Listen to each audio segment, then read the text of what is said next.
अब हम स्टार्ट करेंगे लीनियर इक्वेशन का एक्सरसाइज का फर्स्ट क्वेश्चन। फर्स्ट क्वेश्चन क्या है, देखो, the cost of a notebook is twice the cost of the pen. कि नोटबुक की जो कॉस्ट है वो पेन की कॉस्ट के ट्वाइस है, मतलब डबल है। कह रहा है इस स्टेटमेंट के अकॉर्डिंग क्या करो, एक लीनियर इक्वेशन बनाओ। तो जब भी वर्ड प्रॉब्लम्स आए तो हमें क्या करना है, जो भी हमें दो चीज़ दे रखी है उसको आप लेट कर लो, क्योंकि ना ही हमें नोटबुक की कॉस्ट पता है ना ही हमें पेन की कॉस्ट पता है। तो हम क्या करेंगे, पहले लेट कर लेंगे, let the cost of a notebook की कॉस्ट मान लो ₹X, लेट द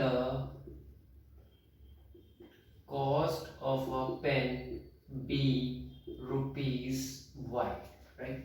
तो अकॉर्डिंग टू क्वेश्चंस ने बोला जो नोटबुक की कॉस्ट है, देखो मैं समझाने के लिए इजी वे बता रहा हूँ, ऐसे लिख लो, cost of a notebook is twice the cost of a pen. उससे बोला जो नोटबुक की कॉस्ट है, अब हमने नोटबुक की कॉस्ट को क्या माना है, x, इज मतलब इज इक्वल टू, ट्वाइस मतलब डबल, थ्राइस मतलब three, twice the cost of a pen मतलब 2y। तो जो नोटबुक की कॉस्ट है मतलब जो x है वो पेन की कॉस्ट का ट्वाइस है। अब हमें क्या करना है, हमेशा स्टैंडर्ड फॉर्म में कन्वर्ट करना है। तो इसको इधर ले आएंगे, c टर्म नहीं है तो उसको जीरो ले लेंगे और इक्वल टू में जीरो। तो ये बन गई हमारी linear equation in two variable. तो हमें क्वेश्चन में सिर्फ इतना बोला था कि नोटबुक की कॉस्ट पेन की कॉस्ट के ट्वाइस है। तो नोटबुक और पेन की कॉस्ट को आपने क्या कर लिया, लेट कर लिया। ये जो स्टेटमेंट है समझने के लिए है कि नोटबुक की कॉस्ट x थी, इस मतलब is equal to twice the cost of a pen मतलब 2y, और उसके बाद उसको उसी स्टैंडर्ड फॉर्म में कन्वर्ट कर दिया जाए। तो वर्ड प्रॉब्लम्स को ऐसे समझना है हमेशा। हमारा अगला क्वेश्चन है एक्सरसाइज का, express the following linear equation in the form of ax plus by plus c is equal to 0 and indicate the value of abc। जो ऐसे हमने एग्जांपल नंबर 1 में करा था, हमें क्या करना है, पहले एक्सप्रेस करना है और फिर उसको अंदर से abc की वैल्यू को इंडिकेट करना है।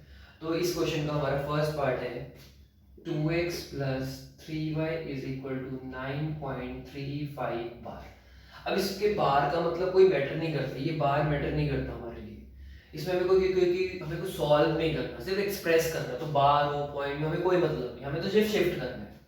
तो ax क्या है हमारे पास 2x, by क्या है 3y, और c कांस्टेंट टर्म जो हमारी ये है, इसको बस इधर प्लस है, इधर जाके माइनस कर देंगे और इक्वल टू 0।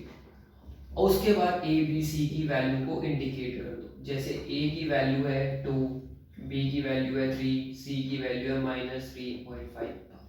बस ऐसे हम क्वेश्चंस करते थे, ऐसे ही हमने एग्जांपल कर लिए। चलो मैं एक पार्ट और लेता हूँ, जैसे फ्रैक्शन में अगर आपको क्वेश्चन आ जाए तो क्या करना है। जैसे आपको दिया x minus y by 5 is equal to -10 is equal to 0, right. अब फ्रैक्शन में है, किसी भी फॉर्म में हमें कोई मतलब नहीं, हमें तो स्टैंडर्ड फॉर्म में कन्वर्ट करना है। अब देखो ये क्वेश्चन पहले से स्टैंडर्ड फॉर्म में पहले से ही कन्वर्ट है, ax by c is equal to 0 पहले से ही कन्वर्ट है। हाँ, अगर ये मान लो ऐसे होता, ये 10 इधर होता तो फिर हम इसको इधर ले जाते, अगर होता।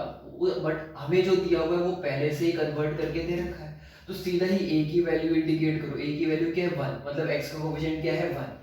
अच्छा यहाँ पे b क्या होगा, b क्या होगा इस चीज को समझना। देखो ये जो y by 5 है ना, इसको हम क्या लिख सकते हैं, 1 into y by 5, 1 by 5 into y, ऐसे लिख लो। अगर मैं 1 by 5 को y से मल्टीप्लाई करूंगा तो y by 5 ही आएगा।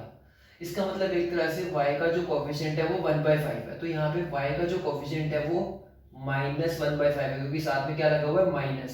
तो इस वे से इसको ब्रेक करके देख लो, क्योंकि 1 by 5 को y से मतलब y से मल्टीप्लाई करोगे तो आपके पास यही आएगा। इसका मतलब y का जो कोएफिशिएंट हो गया वो 1 by 5 हो गया, और यहाँ पे जो लगा हुआ है वो माइनस का साइन लगा हुआ है, इसलिए यहाँ पे b की जो वैल्यू हो गई वो -1 by 5 हो गई और c की वैल्यू -10।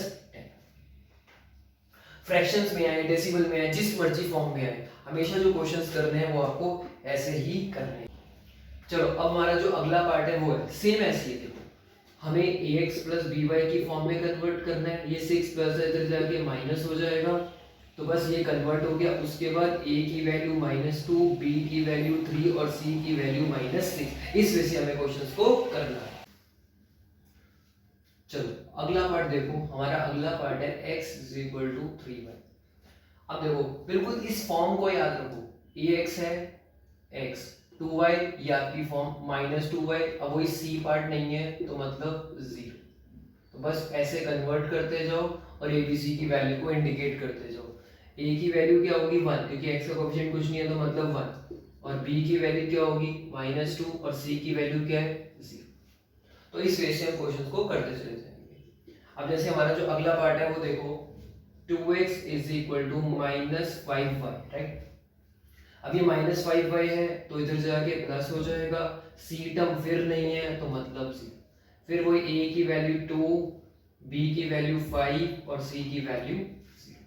तो बस इस वे से क्वेश्चंस करते चले जाओ, बहुत इजी और बहुत सिंपल क्वेश्चंस है। जैसे अगला पार्ट है देखो, 3x plus 2 is equal to 0। ये भी थोड़ा सा इंपॉर्टेंट है, ध्यान से समझना। अभी तक हमारे पास c टर्म नहीं होती थी तो हम उसको क्या करते थे 0।